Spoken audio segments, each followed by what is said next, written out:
Welcome to the inaugural Fury Take, episode number 1, hosted by me, Jack Fury, for you, the people. And we start our first ever topic with the Mount Rushmore of current athletes as of July 31st, 2025.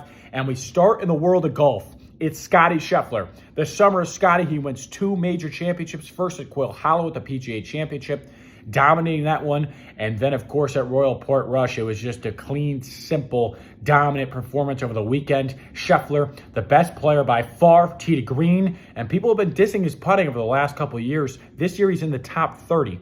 Scottie Scheffler, when he plays bad, comes in the top 10. And Scottie Scheffler, when he plays halfway decent, is dominant in golf tournaments. He is a man on a mission. He's the best golfer in the world by far. And guess what? There's Tiger talk. There is literally Tiger Woods talk about how good this guy's been playing. Obviously, the sustainability and the dominant force over a decade period of time is still something we have to wait and see. But over the last couple of seasons, Scottie Scheffler, including a gold medal, the pinnacle of all sporting achievement, he has been just a couple steps above everyone else. The second man on this Mount Rushmore of athletes is Jannik Sinner. He's went to 4 consecutive Grand Slam finals. He's won 3 of them, and it took a Herculean effort by Carlos Alcaraz, 2 sets down and 3 championship points to win at Roland Garros. Jannik Sinner has been impressive. On the hard courts coming up at the U.S. Open, and then, of course, in Melbourne at the Australian Open, he could eye 2 more Grand Slam titles. He hits the ball differently than anyone else.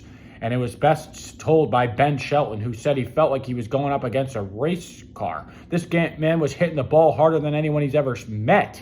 Jannik Sinner plays a different game than everyone else. You watch the Wimbledon, you watch the Roland Garros, you watch the Australian Open. He's dominating. And it seems to be 2 cuts above everyone else. That is Alcaraz and Sinner. Apologies to Novak Djokovic, but it's looking like he's in the distance now. But Sinner is even a level above, I think, Carlos Alcaraz, and we'll see what happens over the next couple of weeks at the U.S. Open. But Sinner has to be on that list. He has been dominant in the Grand Slams. That's what they play for. And right now, him and Alcaraz, do I dare, are playing at the level of the Djokovic, Nadal, Federer era.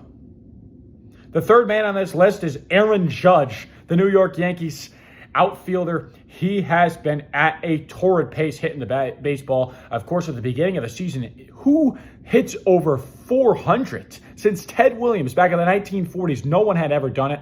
Of course, Judge couldn't keep that pace going, but over the first 2 months of the season, he was absolutely just destroying pitchers. Obviously, his power, he set over Roger Maris the all-time most home runs in the American League history. And the guy continues week after week, year after year, dominate baseball in a game that's very frustrating, and a game, of course, that you hit 300 and you're one of the best in the league, especially these days. He's got the power. He's got the average. Aaron Judge, of course, on one of the most iconic franchises in all of sports history, is the face of the franchise. He's the face of baseball along with Shohei Ohtani. Of course, Ohtani, you could potentially argue on this list as well, but I think Aaron Judge right now has been better over the last few seasons. Of course, continuing his pace with home runs, RBI, and average, the trio, that triple crown on offense, batting the baseball. I mean, Judge is right there. Obviously, the injury recently, but Aaron Judge, the third man on my Mount Rushmore of athletes right now. And finally, we cap it off with Shai Gilgeous-Alexander, the reigning MVP, finals MVP, and of course, champion. Gilgeous-Alexander putting up about 32 points per game of the NBA. I think Jokic is right there as well, but I had to go with SGA for one simple reason. He won the championship. He won the MVP. It's definitely recency bias, but the Oklahoma City Thunder, the summer of Shai as well. And, I mean, you got to give it to him. He led his team to a title. He's the best point guard in the league. I mean, he's probably the best player in the league at this point. So there are your 4 in the Mount Rushmore of athletes right now. The likes of Max Verstappen were there until this year. Of course, in Formula One, he seems to be crashing out behind the McLaren boys.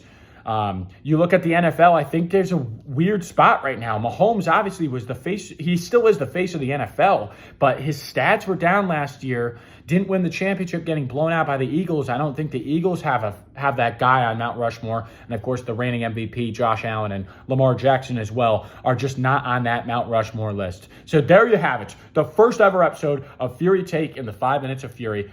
Bang.